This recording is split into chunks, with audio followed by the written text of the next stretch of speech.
Good morning all of you. कैसे हैं आप सभी? आई होप कि आप लोग बहुत अच्छे होंगे और बहुत अच्छे से तैयारी कर रहे होंगे। मैं अनामिका पांडे आप सभी का एसएससीएन पॉइंट पर स्वागत करती हूं।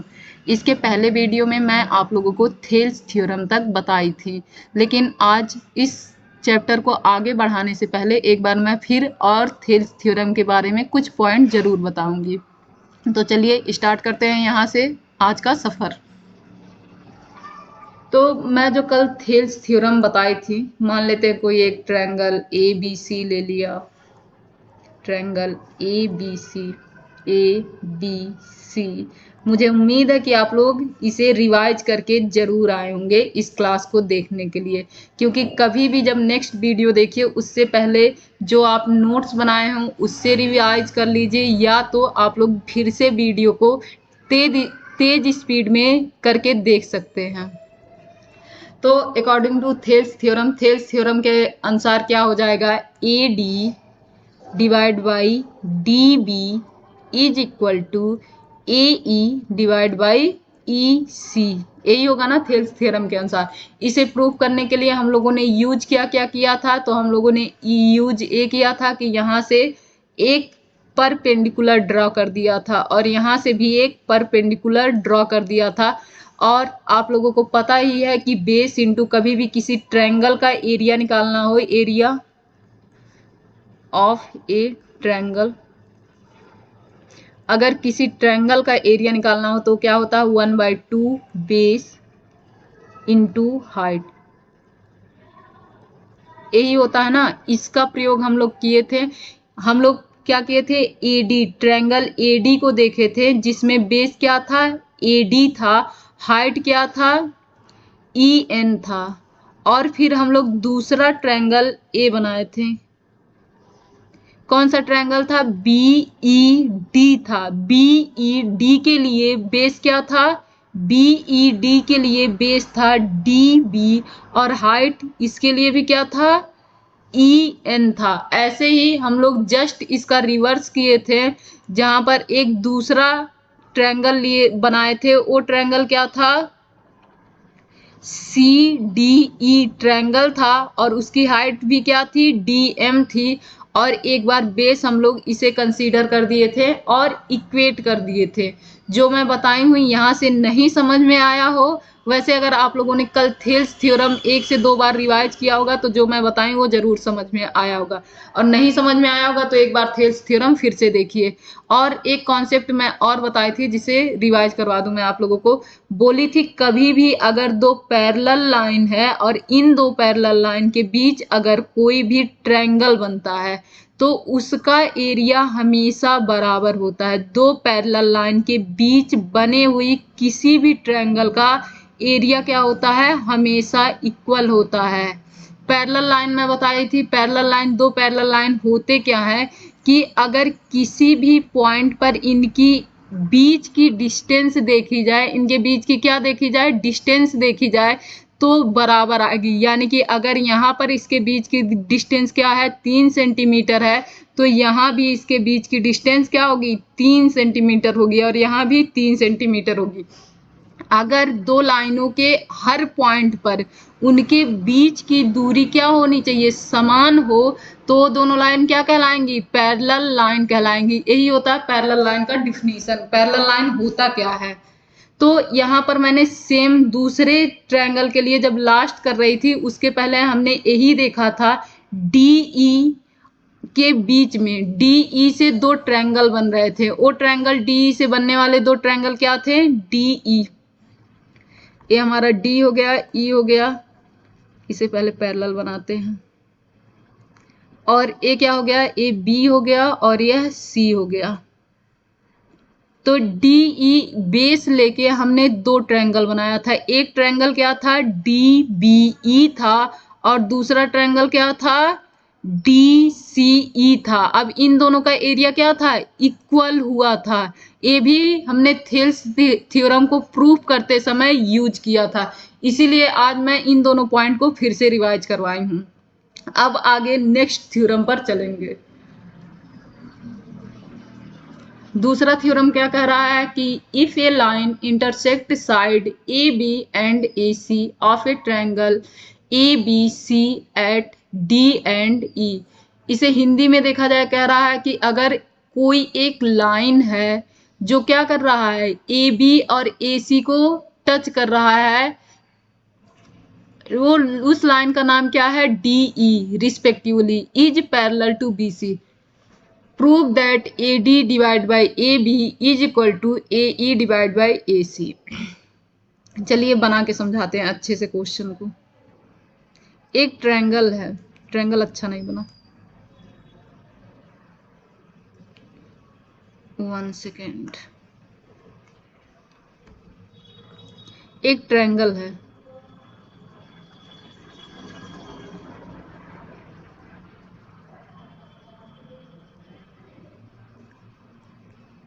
ट्रायंगल क्या है, ABC है। अब क्या कह रहा है, if a line intersect AB and AC, कोई एक ऐसी लाइन है जो क्या कर रही है, AB को भी इंटरसेक्ट कर रही है और AC को भी इंटरसेक्ट कर रही है, और इंटरसेक्शन पॉइंट क्या है, एक का इंटरसेक्शन पॉइंट D है और दूसरे का इंटरसेक्शन पॉइंट E है। और यह जो लाइन है ना, नेक्स्ट कह रहा है इज पैरेलल टू BC, ये जो लाइन बन रही है यह BC के पैरेलल है। पूरा क्वेश्चन अगर हिंदी में देखा जाए तो ये इसमें ये बोला है कि कोई एक ट्रायंगल ABC है जिसमें दो पॉइंट D और E ऐसे लाई करते हैं कि जिनसे रेखा खींचने पर यह BC के पैरेलल होगी। मैं यहाँ पर हिंदी में टाइपिंग कर नहीं पाई थी कुछ प्रॉब्लम के कारण। आप लोग इस थ्योरम को हिंदी में बुक से जरूर देख सकते हैं। वैसे मैं समझाने के लिए हिंदी में आप लोगों को समझा दे रही हूँ, आप लोगों को कोई प्रॉब्लम नहीं होगी अगर इसे हिंदी में आप लोग बुक से देख लेंगे तो।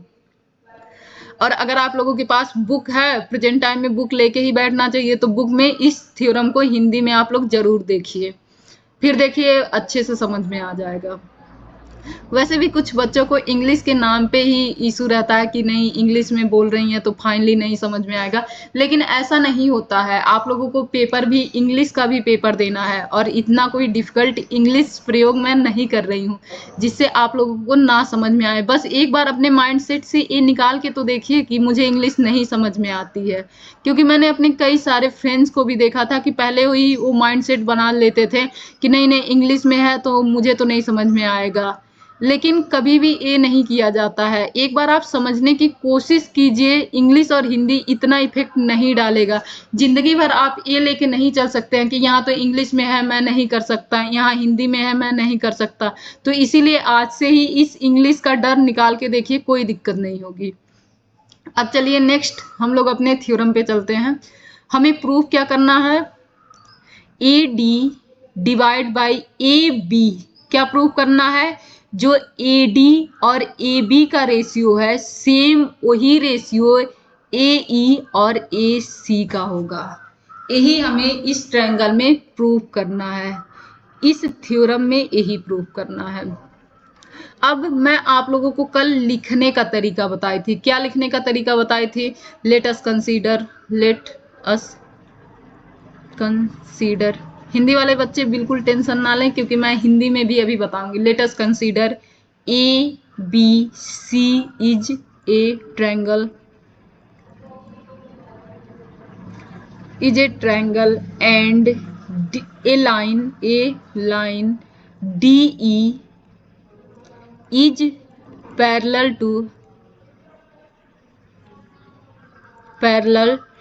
To line BC and D is on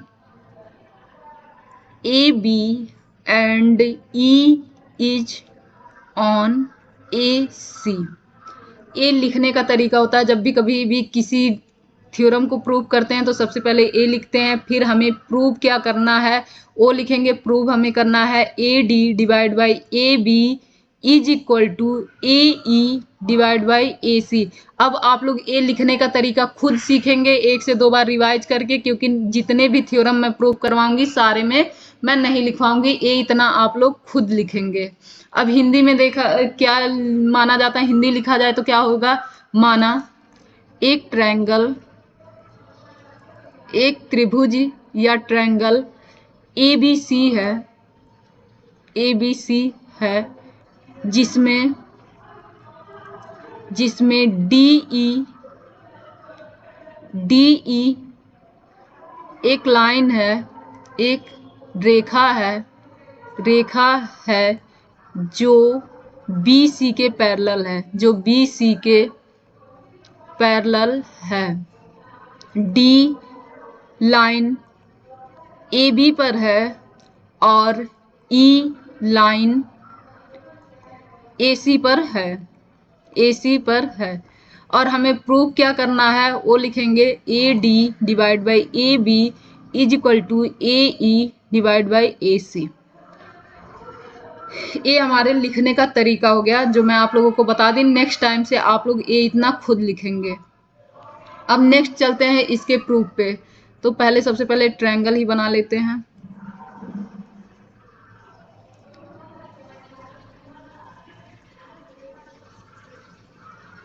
triangle हमारा क्या हुआ, ABC हो गया। इसके पैरेलल लाइन क्या है, DE है, DE पैरेलल लाइन है। अब अगर हम लोग यहाँ पर देखें तो अकॉर्डिंग टू थेल्स थ्योरम,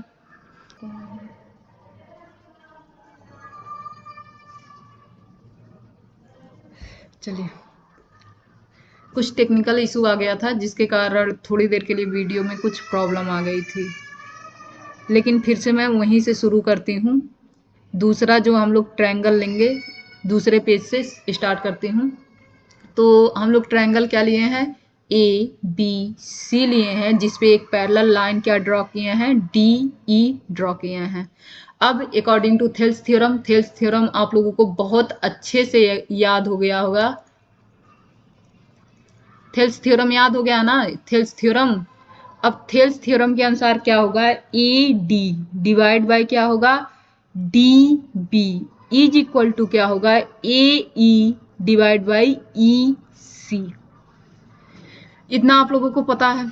अगर मान लेते हैं क्या था ये थेल्स थ्योरम, फिर से बताती हूँ क्या कहते हैं जो AD का रेशियो होगा और DB का रेशियो होगा, सेम वही रेशियो AE और EC का होगा। यहाँ मान लेते हैं 1 है, यहाँ 3 है, यहाँ 4 है, यहाँ 12 है, तो इसका जो रेशियो होगा वही इसका भी होगा। जैसे AD divide by DB is equal to AE divide by क्या होगा, EC हो जाएगा। AD की वैल्यू क्या है, 1 है, DB की वैल्यू क्या है, 3 है, इसकी वैल्यू क्या है, 4 है, इसकी वैल्यू 12 है। इसे काट देंगे 1/3 आ जाएगा, 4 1 जा 4, 4 3 जा 12। यानी कि जो यहाँ पे जो वैल्यू थी वही वैल्यू क्या आ गई, यहाँ भी आ गई। यानी कि दोनों का रेशियो हमेशा सेम होता है और यही हम लोग देखेंगे थेल्स थ्योरम में। अगर वो ऐसे भी देखा जाए तो A1 का कितना है, 4 गुना है। A3 का कितना होगा, 4 गुना होगा, 3 चौके 12 है। ये कितना है, 4 गुना है, तो ये भी क्या होगा, 4 गुना हो जाएगा। अब देखिए, अब दूसरा चीज मैं आप लोगों को एक और चीज बताती हूँ कि अगर इसे उलट के लिख दिया जाए ना तब भी रेशियो क्या होगा, इक्वल ही होगा। जैसे DB डिवाइड बाई AD लिख दिया जाए, फिर EC डिवाइड बाई EA लिख दिया जाए, तब भी रेशियो क्या होगा, इक्वल होगा। यहाँ DB की वैल्यू कितनी है, 3 है, AD की वैल्यू कितनी है, 1 है, EC की वैल्यू कितनी है, 12 है, EA की वैल्यू कितनी है, 4 है। अब इसको फिर से काट दिया जाए तो 3:1 आ गया। यानी कि जो वैल्यू यहाँ की थी वही वैल्यू यहाँ भी आ गई। यानी अगर इसे रिवर्स करके भी लिखा जाए तब भी रेशियो में कोई डिफरेंस नहीं आएगा, तब भी दोनों का रेशियो बराबर होगा। तो आइए यहाँ पर भी हम लोग क्या करते हैं, रिवर्स करके लिखते हैं। तो ये क्या हो जाएगा, DB divide by AD is equal to EC divide by AE। अब अगर कोई भी ऐसे इक्वेशन हो, इस इक्वेशन में अगर दोनों तरफ 1 ऐड कर दिया जाए तो इनके रेशियो में कोई इफेक्ट नहीं पड़ता है। यानी कि अगर दोनों साइड 1 ऐड कर दिया जाए तब भी इनका रेशियो क्या होगा, इक्वल आएगा। तो ये हो जाएगा DB divide by AD plus में 1 is equal to EC divide by AE plus में 1 हो जाएगा। और इसे ऐड करके क्या लिख देंगे, DB प्लस में AD डिवाइड बाई AD। अब यहाँ आप लोगों को ये समझाती हूँ अगर 5+3/2 लिखा रहे तो होता क्या है, इन दोनों का मल्टीप्लाई हो जाता है, यानी कि 5×2 10 +3/2। ये इसको लिखने का तरीका होता है। लेकिन जब 1 में किसी भी डिजिट से मल्टीप्लाई होती है तो वो हमेशा और हमेशा वही डिजिट आता है। ऐसे ही जब 1 में AD से मल्टीप्लाई होगा तो क्या आएगा, AD ही आएगा। और 1 में AE से मल्टीप्लाई होगा तो क्या आएगा, AE ही आएगा। इसीलिए यहाँ पर मैंने 1 से मल्टीप्लाई किया है। सेम इसी पैटर्न पर DB जैसे था, DB लिख दिया, 1 से मल्टीप्लाई किया तो AD/AD आ गया। सेम इसी तरह से यहाँ देखेंगे EC जैसे लिख दिए, 1 में AE से मल्टीप्लाई की तो AE आ जाएगा, /AE आ जाएगा। अब इसे अगर हम सीधा करके लिखें तो ये हो जाएगा AD प्लस में DB /AD plus is equal to EC plus में AE। 1 मिनट, इसे भी क्या करना था, सीधा करके लिखना था। तो क्या हो जाएगा, AE प्लस में EC /AC हो जाएगा। अगर हम लोग अब यहाँ देखें, 1 मिनट, यहाँ तो पूरा का पूरा मिट गया, फिर से बनाते हैं। ये क्या था, हमारा B था। अगर हम लोग यहाँ देखें तो ये क्या है, AD प्लस में DB है। क्या है, AD प्लस में DB है। अगर दोनों को जोड़ दे तो हमें क्या मिल जाएगा, AB मिल जाएगा। क्या मिलेगा, AB मिल जाएगा। अगर यहाँ 1 है और यहाँ 3 है तो दोनों को जोड़ेंगे तो क्या आएगा, 4 आएगा। और 4 किसकी वैल्यू है, AB की वैल्यू है। तो हमारा ये क्या हो जाएगा, AD प्लस में DB किसके बराबर हो जाएगा, AB के बराबर हो जाएगा। तो ये क्या हो जाएगा, AB /AD is equal to, अब इसी तरह से AE को ऐड किस में कर दें, EC में ऐड कर दें।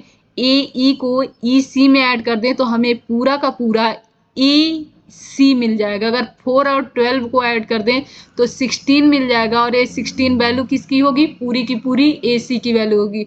तो ये क्या हो जाएगा, हमारा AC हो जाएगा। तो यहाँ हो जाएगा AC /AE हो जाएगा। यहाँ देखिए, यहाँ मैं AE लिखी थी लेकिन गलती से फ्लो में मैं यहाँ AE के बजाय यहाँ AC गलती हो गया था। और ये भी क्या हो गया था, AC हो गया था। यहाँ पर नीचे वही अंक उतरती ना जो नीचे था, यही आता ना जो नीचे था, लेकिन तेजी में गलती से हो गया। ये आप लोग ध्यान दे देंगे क्योंकि इतना लिखने में कहीं ना कहीं छोटी मोटी ऐसे मिस्टेक हो ही जाते हैं। वैसे ये गलती नहीं है, ये बस ध्यान पे नहीं चढ़ा है। ये हमेशा नीचे का ही आएगा, क्या, AE आएगा। यहाँ भी क्या आएगा, AE आएगा। और यहाँ भी हमारा क्या आ गया, AE आ गया। अब इसे हम लोग फिर से रिवर्स करके लिख सकते हैं। इसे भी हम लोग रिवर्स करके लिख सकते हैं ना, हाँ। तो हम लोग रिवर्स करके लिखेंगे तो क्या हो जाएगा, AD /AB is equal to AE /AC। और यही हमें क्या करना था, प्रूव करना था। क्या करना था, यही प्रूव करना था। AD /AB is equal to AE /AC। AE/AC यही हमें प्रूव करना था। और हमारा क्या हुआ, हेंस प्रूव्ड। ये थ्योरम यही खत्म हुआ। हम लोगों ने इस थ्योरम में किया क्या है, इस थ्योरम को थोड़ा सा लास्ट में बताऊं। इस थ्योरम का रिजल्ट क्या निकल के आया है जो आप लोग याद रख सकते हैं। अगर कोई ट्रायंगल ABC है, अगर कोई ट्रायंगल क्या है, ABC है, और उस ट्रायंगल में कोई पैरेलल लाइन DE है, तो जो AD का रेशियो होगा और AB का रेशियो होगा वही सेम रेशियो AE का और AC का भी होगा। यानी कि क्या कह सकते हैं, AD /AB is equal to AE /AC होगा। अब ऐसे अगर दूसरा देखा जाए तो दूसरे में ये कहा जाएगा कि डी बी का जो रेशियो होगा और डी ए का जो रेशियो होगा वही रेशियो सी बी और सी ए का भी होगा। अगर इसे लिखें तो हम लिख सकते हैं D B divide by B A is equal to E C divide by A C. ये इस क्वेश्चन का आंसर नहीं है, ये मैं आप लोगों को लास्ट में समझा रही हूँ। इस क्वेश्चन का आंसर बस यहीं तक था, यहाँ ये क्वेश्चन पूरी तरह से प्रूव हो गया। इसे मैं लास्ट में आप लोगों को ये बता रही हूँ कि इसे आप लोग याद कर सकते हैं कि ये होता क्या है। अब नेक्स्ट चलते हैं। ये क्वेश्चन मैं आप लोगों को सॉल्व करवा चुकी हूँ। इस क्वेश्चन का पहला दूसरा हो चुका है, तीसरा मैं कही थी आप लोग कर सकते हैं, लेकिन तीसरा मैं बस इस जो थ्योरम था इसी के लिए मैं रुकी हुई थी कि इस थ्योरम के अनुसार उसे फिर से एक बार अच्छे से देखा जा सकता है, क्योंकि उसमें वैल्यू पूरी के दे दी गई है, पी क्यू की वैल्यू दे दी गई है। तो अगर इसे बनाया जाए तो ये ट्रायंगल क्या है, एक ट्रायंगल है, ट्रायंगल पी क्यू आर है जिसपे लाइन ई एफ है। यहाँ पर क्या था, पी क्यू की वैल्यू दे दी गई थी और पी ई की वैल्यू दी गई थी। पी की वैल्यू है 0.18 और पी क्यू की वैल्यू क्या है 1.28। वैसे आप लोग अगर इसे इसमें से सब्ट्रैक्ट कर दिए होते तो हमारी जो ए वैल्यू आई होती वो किसकी हो गई होती, ई क्यू की आ गई होती, और अकॉर्डिंग टू थेल्स थ्योरम के अनुसार हम इसे सॉल्व कर सकते थे। लेकिन नहीं, अगर हम लोग थ्योरम देखें तो दूसरे थ्योरम में हमने क्या सीखा है, हमारा जो दूसरा थ्योरम है उसमें हम लोगों ने ये सीखा है ना कि P E divide by P Q is equal to P F divide by P R. यही सीखा ना, जिसे हम डायरेक्ट रख के इस फॉर्मूले पे अप्लाई कर सकते हैं। डायरेक्ट रखेंगे, अगर इसकी वैल्यू इसके बराबर हो गई तो ये दोनों लाइन क्या है, पैरेलल है।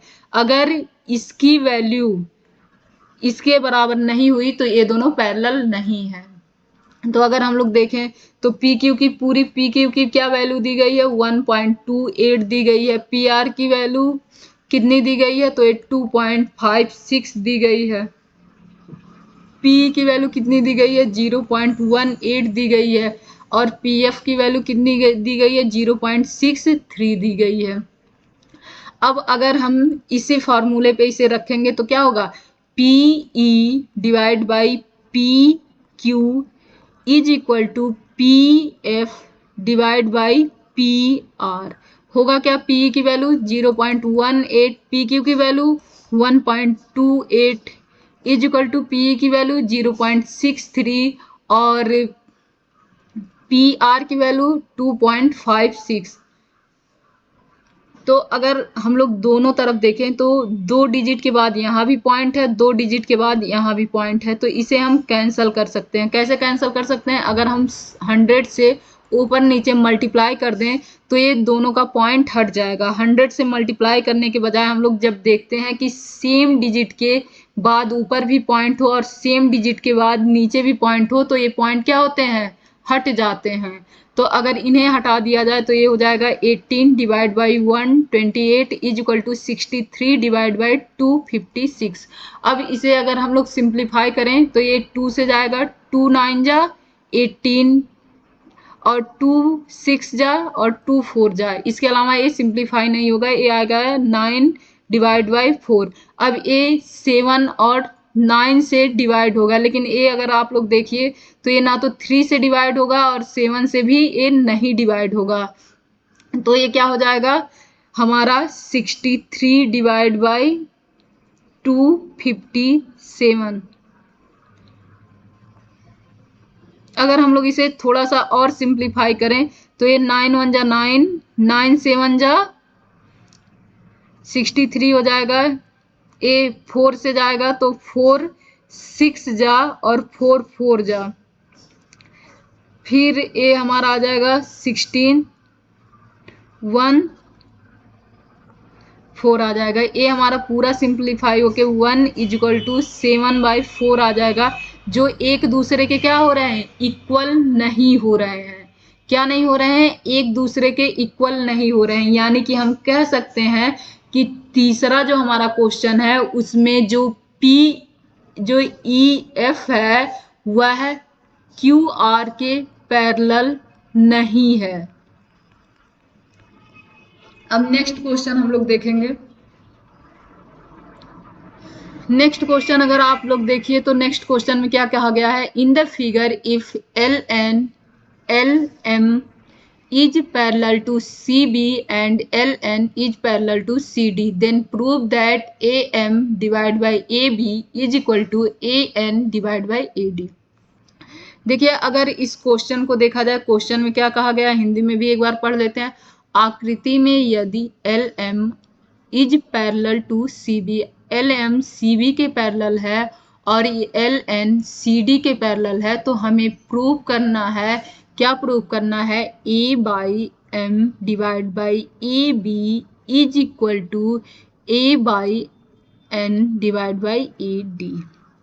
हमें प्रूव क्या करना है कि AM और AB का जो रेशियो होगा वही रेशियो AN और AD का होगा। यही हमें क्या करना है, प्रूव करना है। अगर हम लोग एक एक ट्रायंगल को लेते हैं, अगर ट्रायंगल पहला ट्रायंगल ABC को लेते हैं तो देखते हैं क्वेश्चन क्या कहा गया है। क्वेश्चन में ये कहा गया है कि हमें एक ट्रायंगल दी गई है, ट्रायंगल में जो LM है वो BC के पैरेलल है और जो LN है वो किसके पैरेलल है, CD के पैरेलल है। और इसके बाद यही प्रूव करना है कि AM का रेशियो और AB का रेशियो AN के और AD के रेशियो के बराबर होंगे। यही हमें क्या करना है, प्रूव करना है। तो हम चलते हैं इसे प्रूव करने के तरफ। तो जब हमें प्रूव करना है तो हमें क्या करना है, सबसे पहले देखेंगे कि इन ट्रायंगल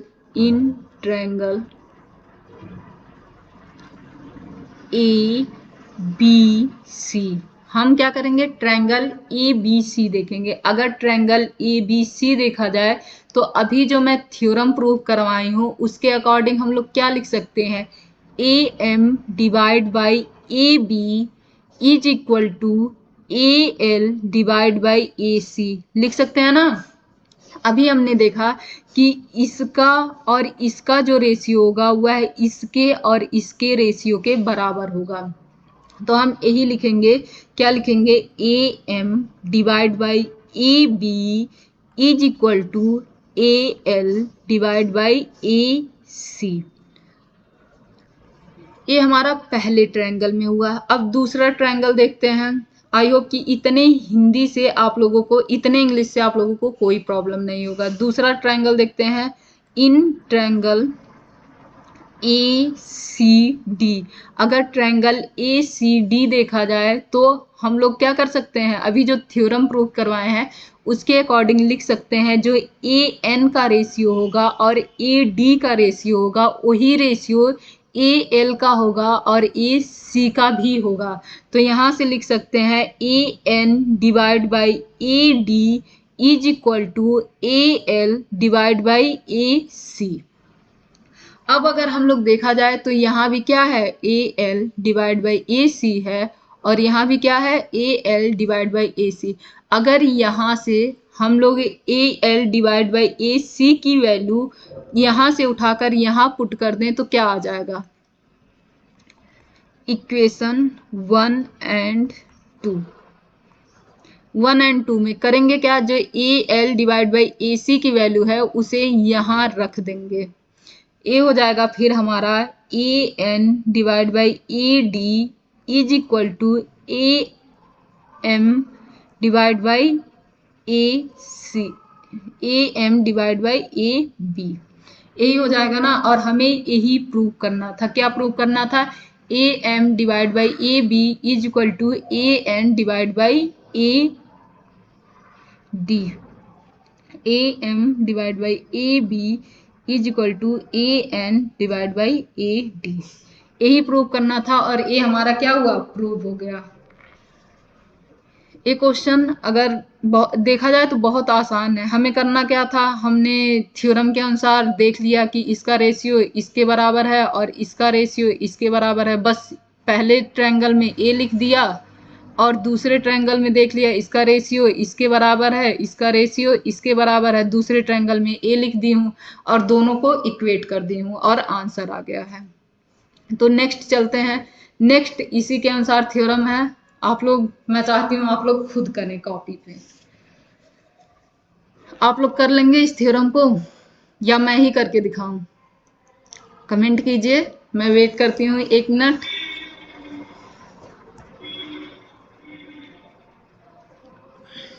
कमेंट कीजिए कि आप लोग कर लेंगे या मैं खुद करके दिखाऊं।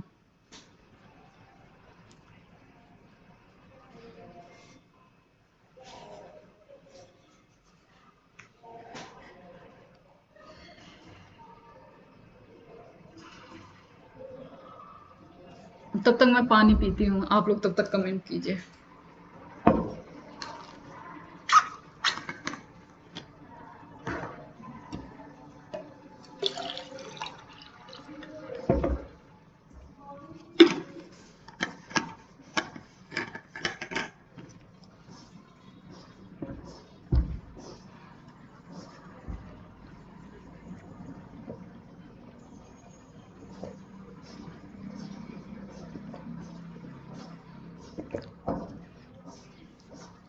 चलिए मैं ही करके दिखाती हूँ आप लोगों को इस क्वेश्चन को। अगर इस क्वेश्चन को पढ़ा जाए तो लिखा है कि आकृति में DE is parallel to AC। ये जो DE है वो किसके पैरेलल है? AC के पैरेलल है। और दूसरा क्या है? DF is parallel to AE। DF किसके पैरेलल है? EF के पैरेलल है। ये दोनों लाइन, यह लाइन इस लाइन के पैरेलल है और यह लाइन इस लाइन के पैरेलल है। अब हमें प्रूफ क्या करना है? BF, यहाँ है BF is parallel to BE है। क्या है? FE है। FE is equal to BE is to EC है। हमें क्या प्रूफ करना है? यही प्रूफ करना है ना, कि फिर से देखते हैं हमें प्रूफ क्या करना है। जो हमारा BF और BE का रेशियो है, FE का रेशियो है, BF और FE का रेशियो है, वही रेशियो BE और EC का है। क्या बोली हूँ? फिर से देखते हैं क्या बोली हूँ कि जो BF और FE का रेशियो है वही रेशियो BE और EC का होगा। हमें यही प्रूव करना है। अब चलते हैं, देखते हैं इसे हम कैसे प्रूव कर सकते हैं। तो हमारे पास दो ट्रायंगल है, दोनों में बोला गया है कि DE is parallel to AC। अब यहाँ पहले ही लाइन से चलते हैं। जो पहला दिया गया है DE is parallel to AC, तो ये है DE और AC। अब हम लोग पहला ट्रायंगल देखेंगे जो मैंने ऐसे बनाया है। ये पूरा ट्रायंगल देखेंगे और इस पूरा ट्रायंगल जब देखेंगे, इन ट्रायंगल BAC में क्या देखें कि DE is parallel to AC। और जो DE पैरेलल टू AC आया तो हम लोग क्या लिख सकते हैं? हम लोग लिख सकते हैं BD DA is equal to, लिख सकते हैं ना, BD divide by DA is equal to क्या होगा? यही हम लोगों ने क्या किया है? रेशियो ले रखा है। कौन सा? ये जो पूरा बड़ा ट्रायंगल। अब बड़े ट्रायंगल में देखेंगे तो ये क्या होगा? यही है ना, DE पैरेलल है ना, तो ये क्या हो जाएगा? BE divide by EC। क्या होगा? BE divide by EC। हमने सबसे पहले क्या किया था? बड़ा ट्रायंगल लिया था। लाइए फिर से समझाती हूँ। पहले क्या की हूँ मैं? ए ट्रायंगल ली हूँ। कौन सा ट्रायंगल? BAC ट्रायंगल ली हूँ। BAC ट्रायंगल ली हूँ, ये पूरा बड़ा वाला ट्रायंगल। फिर से बनाती हूँ इसको अच्छे से। BAC ए ट्रायंगल ली हूँ और इस ट्रायंगल में क्या कहा गया था कि DE is parallel to AC। तो बस हम इस ट्रायंगल में यही देखेंगे, क्या देखेंगे कि जो हमारा पूरा बड़ा ट्रायंगल है इसमें पैरेलल क्या है, DE is parallel to AC है। और जब ये इतना देखेंगे तो हमें पता है जो इसका रेशियो होगा और इसका रेशियो होगा वही इसका और इसका भी रेशियो होगा अकॉर्डिंग टू थेल्स थ्योरम। तो हम क्या लिखेंगे, हम लिखेंगे BD divide by DA is equal to BE divide by EC। यही लिखेंगे ना, हम लोग क्या लिखेंगे, यही लिखेंगे। और इसके अनुसार ये हमारा पहला हो जाएगा, ये क्या होगा, पहला इक्वेशन होगा। यही मैं लिखी भी हूँ, आप लोग इतना ध्यान दिए होंगे। अब चलते हैं हम दूसरा पैरेलल देखते हैं कि दूसरा कौन कौन पैरेलल है। अब दूसरा जब देखेंगे तो यहाँ लिखा है DF पैरेलल टू AE। अब क्या बोला है, DF, इसको बनाते हैं ऐसे ही, DF पैरेलल टू AE। अब यानी कि हम लोग जो ट्रायंगल देखेंगे वो कौन सा ट्रायंगल देखेंगे, जिसमें A दो लाइन हो। कौन सी दो लाइन हो, A दो लाइन हो। तो इन दोनों लाइन के अकॉर्डिंग क्या हो जाएगा कि in triangle BAE, in triangle BAE। अब इसमें देखेंगे तो इसका रेशियो और इसका जो रेशियो होगा वही रेशियो BF और FE का भी हो जाएगा। तो हम इसे क्या लिख सकते हैं, हम लिख सकते हैं BD divide by DA is equal to BF divide by FE, लिख सकते हैं ना। तो अब अगर हम इक्वेशन फर्स्ट और इक्वेशन सेकंड को देखें, अगर इक्वेशन फर्स्ट और सेकंड को देखें तो यहाँ भी BD डिवाइड बाई DA की जो वैल्यू है यहाँ भी वही वैल्यू है BD डिवाइड बाई DA की। अगर यहाँ इसकी वैल्यू यहाँ रख दिया जाए तो हमारा क्या होगा, जो हमें प्रूव करना था वह मिल जाएगा। तो हम रखते हैं, देखो BF डिवाइड बाई FE और BD की वैल्यू हम लिख देंगे यहाँ से हमारा क्या हो जाएगा BE डिवाइड बाई EC। हमें यही प्रूव करना था और ये हमारा प्रूव हो गया। आप लोगों को ये समझ में भी आ गया होगा, यह बहुत आसान था। देखने में तो लगता है कि क्या ही किया जा रहा है इसमें, बट अगर ध्यान से देखा जाए तो ये इतना डिफिकल्ट होता नहीं है, बहुत आसान होता है। वैसे ये चैप्टर है थोड़ा सा डिफिकल्ट, आप लोगों को लग भी सकता है थोड़ा सा डिफिकल्ट, लेकिन अगर थोड़ा डिफिकल्ट लगे तो वीडियो को एक दो बार देखेंगे तो समझ में आ जाएगा। वैसे मैं अपनी तरफ से पूरी कोशिश कर रही हूँ इसे आसान बनाने के लिए। अब नेक्स्ट देखते हैं, जो नेक्स्ट है ये भी काफी इजी है, इसे आप लोग कर सकते हैं। वैसे ही अगर जिन बच्चों को ये समझ में आ गया होगा, पिछले ही थ्योरम जो पिछला क्वेश्चन था उसी के टाइप है, अगर समझ में आ गया होगा तो मैं तो सबसे पहले यही कहूँगी आप लोग मेरा सॉल्यूशन देखने से पहले इस क्वेश्चन को जरूर ट्राई करें, और अगर आ जाए तो बहुत अच्छी बात है, आप लोग भी अंदर से अच्छी खुशी फील होगी कि हाँ ये क्वेश्चन मैं कर लिया। चलिए मैं करवाती हूँ। उसके बाद यहाँ पर क्या बोला गया है, in the figure DE is parallel to OQ। जो DE है, DE कहाँ है, यहाँ है। DE जो है पैरेलल है किसके, OQ के पैरेलल है। एंड पहला ट्रायंगल अगर हम लोग लेंगे तो पहला ट्रायंगल हमारा हो जाएगा, क्या हो जाएगा, PQO हो जाएगा, PQO हो जाएगा, जिसमें जो ED होगा वो OQ के पैरेलल हो जाएगा। ये हमारा पहला ट्रायंगल हो जाएगा।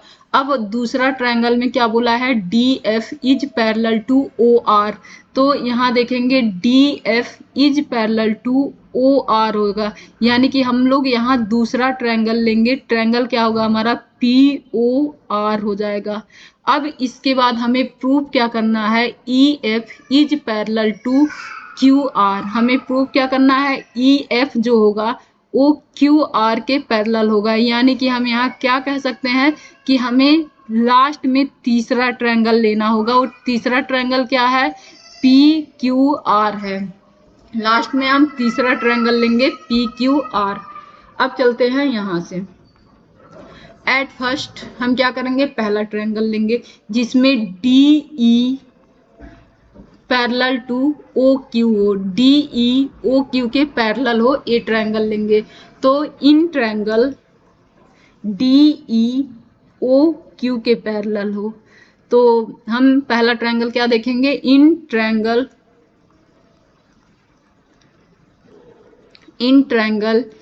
P Q O. और जब पी क्यू ओ ट्रायंगल में देखेंगे तो हमें क्या मिलेगा, according to Thales theorem. Thales theorem के अकॉर्डिंग हमें क्या मिलेगा, एक सेकेंड,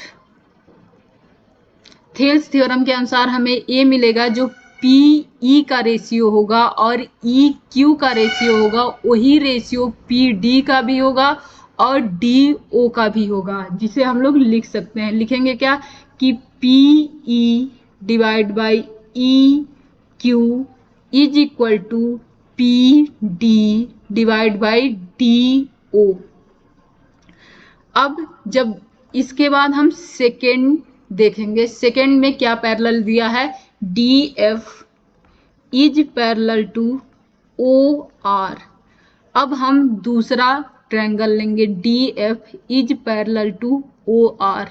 तो यहां हम लोग देखेंगे जो डी एफ और एफ आर का रेशियो होगा, वही रेशियो पी डी और डी ओ का भी होगा। तो यहां हम लोग क्या लिखेंगे, D F divide by F R is equal to P D divide by D O. अब अगर हम इक्वेशन फर्स्ट और इक्वेशन सेकेंड देखें तो यहाँ भी क्या है, पी डी है, ये पी अच्छे से दिख ही नहीं रहा, ये क्या है, पी डी है डिवाइड बाई डी ओ है, यहाँ भी P D divide by D O है। यानी कि फिर से अगर इसकी वैल्यू हम यहाँ से यहाँ पुट कर दें तो हमें हमारा रिजल्ट मिल जाएगा। तो अगर हम देखें इक्वेशन फर्स्ट एंड सेकेंड, अगर इक्वेशन फर्स्ट और सेकेंड को इक्वेट कर दें तो हमें क्या मिलेगा, P F divide by F R is equal to क्या हो जाएगा, P E divide by E Q. अब हमें मिला क्या, हमें मिला है कि जो ये पी एफ का रेशियो है और एफ आर का रेशियो है, वही रेशियो हमें किसका मिला है, पी ई का और ई क्यू का मिला है। यह कंडीशन कब आती थी, जब हमें क्या मिलता था, जब एफ ई एफ और क्यू आर क्या होते थे, पैरेलल होते थे। थेल्स थ्योरम में यही तो बताया गया था कि अगर यह दोनों पैरेलल होंगे तो हमें रेशियो क्या मिल के आएगा, हमारा रेशियो आएगा P E divide by E Q is equal to हो जाएगा P F divide by F R, यह हो जाएगा। या तो अगर यह रेशियो हमें मिल जाए तो इसका मतलब क्या होता है कि जो हमारा ई एफ लाइन है वो क्यू आर के पैरेलल हो जाएगा। तो यहाँ से हम लिख सकते हैं कि ई एफ लाइन जो होगा हमारा क्यू आर के क्या होगा, पैरेलल हो जाएगा, और हमारा ये सेकेंड रिजल्ट भी प्रूफ हो गया। अब नेक्स्ट क्वेश्चन चलते हैं, और यह नेक्स्ट क्वेश्चन जो है यह भी आसान है, पहले आप लोग कीजिए, इसके बाद आप लोग मेरा रिजल्ट देखिएगा। इसके बाद यह क्वेश्चन है, यह क्वेश्चन है, यह है, फिर इसके बाद सेकेंड चैप्टर आएगा। तो चलिए करते हैं यहाँ से क्वेश्चन, टाइम तो ज़्यादा ही हो रहा है, टाइम देखते हैं कितना। चलिए अभी आधे घंटे टाइम है, आधे घंटे में देखते हैं कितना हो पाएगा, उतना करते हैं।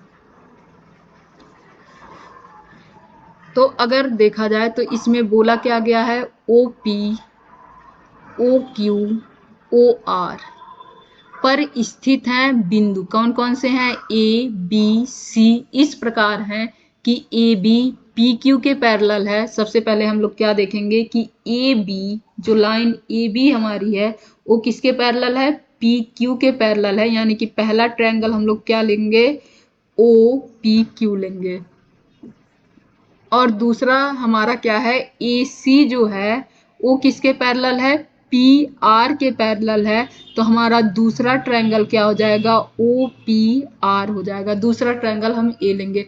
और तीसरा हमें प्रूव करना है, प्रूव क्या करना है कि B C is parallel to Q R, ये हमें प्रूव करना है। तो सबसे पहले हम लोग यहीं से देखते हैं। क्वेश्चन में कुछ और नहीं है, क्वेश्चन तो मैं आप लोगों को समझा ही दी हूँ, फिर से पढ़ देती हूँ। कहा है इन फिगर, कहा है in the figure A B C are points on A B C. A B C किस पे है, ए किस पे है, ओ पी पे है। ए कहाँ है, ओ पी पे है। दूसरा क्या कह रहा है, बी किस पे है, ओ क्यू पे है। बी कहाँ है, ओ क्यू पे है। और तीसरा सी कहाँ है, क्यू आर पे है। तो यही बोला गया है in the figure A B C are point on O P O Q Q R respectively such that. इसके बाद यही बताया गया है कि ए बी जो है, A B is parallel to P Q है, A C is parallel to P R है। और इसके बाद हमें प्रूव क्या करना है, बी सी क्यू आर के पैरेलल, ये प्रूव करना है। चलते हैं प्रूफ पे।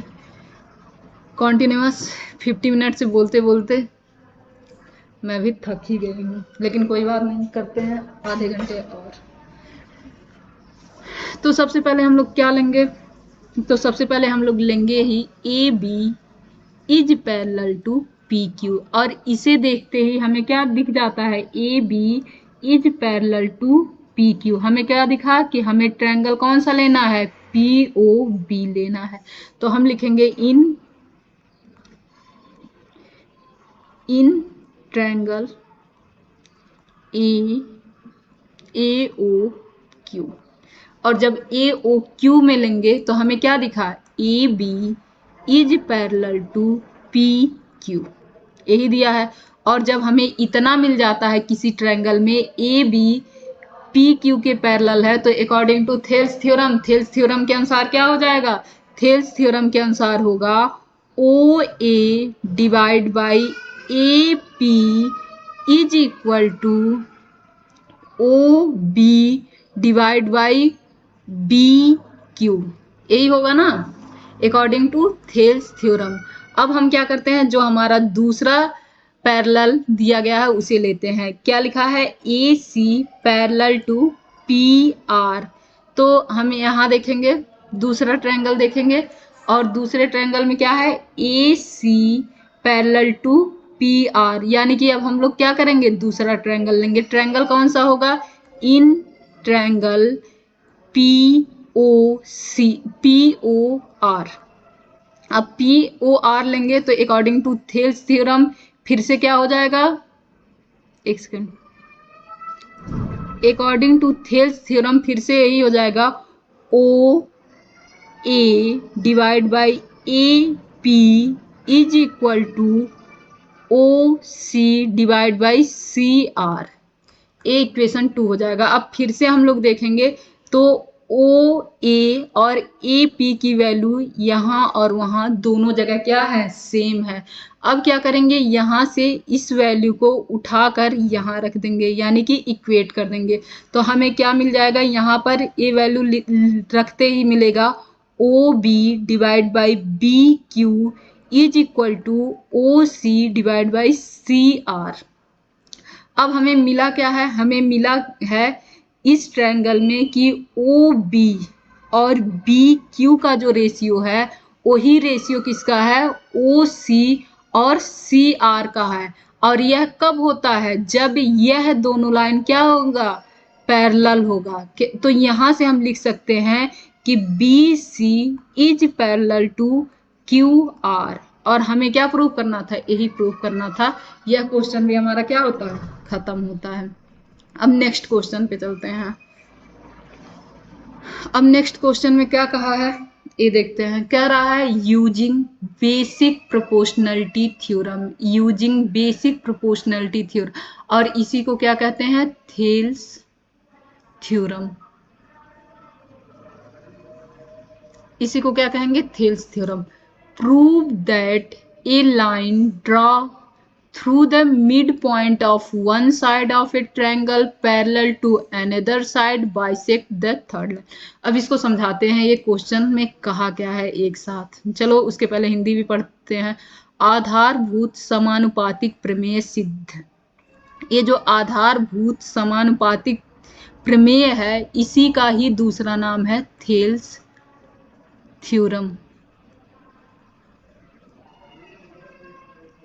इसी का नाम है थेल्स थ्योरम। कह रहा है कि प्रयोग करते हुए सिद्ध कीजिए कि एक त्रिभुज के एक भुजा के मध्य बिंदु से होकर दूसरी भुजा के समांतर खींची गई रेखा तीसरी भुजा को समद्विभाजित करती है। अब इसको समझाती हूँ कि ये पूरा कहा क्या है। तो चलिए देखते हैं क्या है। सबसे पहले क्या कह रहा है कि कोई एक भुजा लिया गया है, वह भुजा ए बी होता है। इसको बराबर दो भागों में विभाजित करती हुई एक लाइन है, वो उस लाइन का क्या नाम है, डी ई है। कह रहा है कि एक भुजा को दो बराबर भागों में विभाजित करती हुई एक लाइन डी ई है जो बीसी के पैरेलल है। जो किसके पैरेलल है, बीसी के पैरेलल है। और हमें प्रूव करना है कि इसे भी दो बराबर, जो तीसरी लाइन है उसे भी दो बराबर भागों में विभाजित करेगी।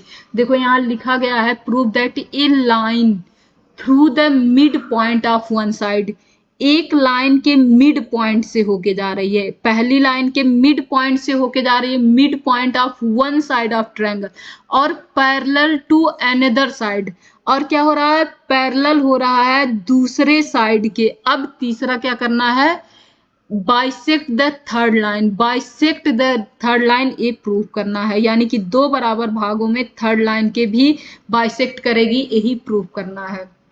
अब आगे चलते हैं, हिंदी में देखते हैं। हिंदी में भी यही लिखा है, एक त्रिभुज के एक भुजा के मध्य बिंदु से, पहली भुजा क्या मान लेते हैं, पहली भुजा माना मैंने ए डी, जिसके मध्य बिंदु से, यानी कि दोनों को बराबर काटते हुए मध्य बिंदु से होकर दूसरी भुजा के समांतर।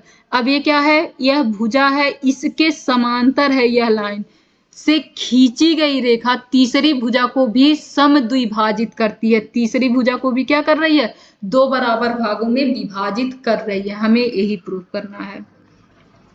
आई होप कि आप लोगों को ये थ्योरम समझ में आ गया होगा कि थ्योरम में इतना लंबा चौड़ा लिखा क्या था। नहीं समझ में आया होगा तो फिर से इस वीडियो को देखिए। अब वैसे ही थ्योरम में सबसे पहले हम क्या करते हैं, हमें लिखना होता है कि हम क्या कर रहे हैं। डी बी ए क्या है, ट्रायंगल है जिसमें डी ई क्या है, जो भुजा ए बी को दो भागों में विभाजित कर रही है, और डी ई पैरेलल है बी सी के, इतना लिखेंगे। और इसके बाद हमें प्रूफ क्या करना है, हमें प्रूफ क्या करना है, तो प्रूफ हमें करना है ए E is equal to E सी। हमें यही प्रूफ करना है कि जो ए ई है उसी के भी बराबर ई सी है। अब चलिए यहाँ से प्रूव करते हैं। तो सबसे पहले हम क्या करेंगे, अकॉर्डिंग टू थेल्स थ्योरम, क्यों, क्योंकि डी क्या है, पैरेलल टू बी सी है। तो यहाँ हम लोग लिखेंगे, क्या लिखेंगे कि according to Thales theorem E D is divide by D B is equal to A E divide by E C. ये हुआ हमारा, एकदम हुआ। और क्वेश्चन में दिया क्या है, according to question, according to question, question में क्या दिया है, ए डी डी बी के बराबर है। क्या बोला गया है क्वेश्चन में कि mid point of one side, mid point of one side या त्रिभुज के एक भुजा के मध्य बिंदु। इसका मतलब क्या होता है, मतलब यही होता है कि जो ए डी की वैल्यू है वही वैल्यू किसकी है, डी बी की वैल्यू है। यानी कि इसको हम लोग लिख सकते हैं A D is equal to D B, और A D is equal to जो डी बी लिखेंगे उसको क्या करेंगे, फर्स्ट इक्वेशन में पुट कर देंगे। ए डी की वैल्यू हम पुट कर देंगे या डी बी की वैल्यू पुट कर देंगे। तो अगर ए डी की जगह पे हम क्या लिखें, D B divide by D B is equal to A E divide by E C, और ये दोनों कैंसल आउट होके क्या हो जाएगा, 1 हो जाएगा, यानी कि हमारा आ जाएगा A E divide by E C is equal to 1, और यहाँ से हम लोग लिख सकते हैं A E is equal to E C. ये काफी आसान थ्योरम था जिसमें बस एक पॉइंट दिया गया था, A D is equal to D B, A D is equal to D B, बस यही रख देना था, थेल्स थ्योरम में इसका आंसर आ जाता। आई होप कि आप लोगों को समझ में आ गया हो। नेक्स्ट क्वेश्चन देखते हैं।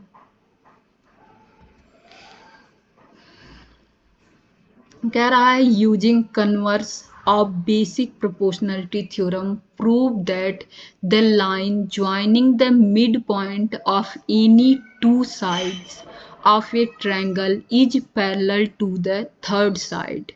सिद्ध कीजिए कि एक त्रिभुज की एक भुजा की किन्हीं दो भुजाओं के मध्य बिंदुओं को मिलाने वाली रेखा तीसरी भुजा के समांतर होती है। तो आइए देखते हैं ये क्वेश्चन कह क्या रहा है। सबसे पहले क्वेश्चन समझाती हूँ आप लोगों को। क्वेश्चन में क्या कहा गया है, तो एक ट्रायंगल है। क्या है, ट्रायंगल है। ट्रायंगल में एक पॉइंट है, ट्रायंगल मान लेते हैं ए बी सी। ट्रायंगल में एक पॉइंट डी है जो क्या करती है, इस भुजा को बराबर भागों में बांटती है, यानी कि जो ए डी की वैल्यू होगी वही किसकी वैल्यू होगी, डी बी की वैल्यू होगी। दूसरी पॉइंट हमारी ई है जो क्या कर रही है, इसको बराबर भागों में विभाजित कर रही है, यानी कि हम कह सकते हैं कि ए ई की जो वैल्यू होगी वही वैल्यू किसकी होगी, ई सी की भी होगी।